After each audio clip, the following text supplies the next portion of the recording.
আপনারা দেখছেন news now, খবরের নূতন ভাষা।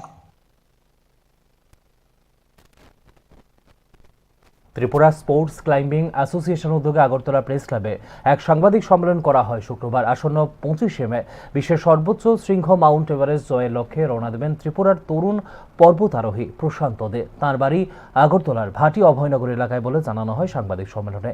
এই অভিযানটি সম্পূর্ণভাবে অক্সিজেন সিলিন্ডার এবং অতিরিক্ত সাপ্লিমেন্ট ছাড়াই সম্পূর্ণ করার লক্ষ্য নিয়েছে বলে সাংবাদিক সম্মেলনে জানান প্রশান্ত দে। উত্তর পূর্ব ভারতের মধ্যে এই ধরনের দুঃসাহসিক উদ্যোগ এই প্রথম হতে চলেছে বলেও দাবি করেন তিনি। দীর্ঘদিনের কঠোর প্রশিক্ষণ, মানসিক দৃঢ়তা এবং আত্মবিশ্বাসী এই অভিযানে তাঁর মূল শক্তি বলে জানিয়েছে পর্বতারোহী প্রশান্ত দে।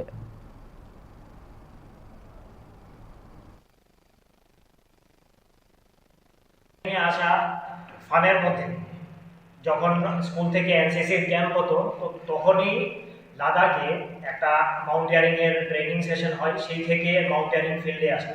তারপর ইন্ডিয়ার যে মাউন্টেন পিকসগুলো আছে সেখানে কিছু আমি পিকস ক্লাইম্ব সাকসেসফুলি করার চেষ্টা করেছি এবং সাকসেসফুলি ক্লাইম্বও করেছি। তো লাস্ট 10 ইয়ার্সের এই 15 ইয়ার্সের মধ্যে আমি অনেকবার চেষ্টা করেছি মাউন্ট এভারেস্ট এক্সপিডিশনে যাওয়ার জন্য, কিন্তু ততদিন আমি নিজেও প্রিপেয়ার করতে পারিনি। প্লাস যেটা পারমিশন দরকার হয় গভর্নমেন্ট অফ নেপাল থেকে পাওয়া যায়, সেটাও আমার কাছে ছিল না।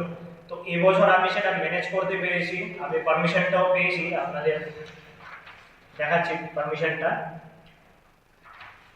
আর মেইনলি এভারেস্ট এই এক্সপিডিশন যেটা হবে আমার, এটা হবে উইদাউট সাপ্লিমেন্টাল অক্সিজেন ছাড়া।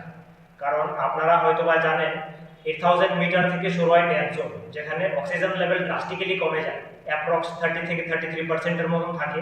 সেখানে আর্টিফিশিয়াল বা সাপ্লিমেন্ট অক্সিজেন ছাড়া সার্ভাইভ করা অনেকটাই টাফ হয়ে যায়।